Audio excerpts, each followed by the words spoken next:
long did you take off from the gym? All right, and I tell people what I did personally. I was about 2 to 3 weeks off from any movement at all because I had a hematoma that kind of really slowed things down on it was my right side actually.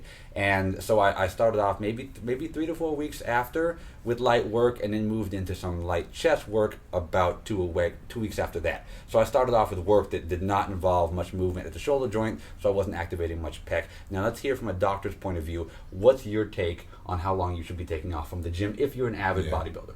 I think those numbers are accurate. You have a good experience with it. I think, as I said, I'm right down on that muscle. So as we look at the immediate healing period, I think you do see a little more bleeding like you experienced. It's because you guys are strong. You've got a lot of circulation in that muscle. I'm right on the muscle. I'm creating a cavity about that big. So I think you might see bleeding in maybe, like you had in maybe 3 to 5% of the people. So I think if people really keep that compression on there for the first 2 days really tight and really take it easy for those first 2 days, you kind of get through that window of the risk of bleeding.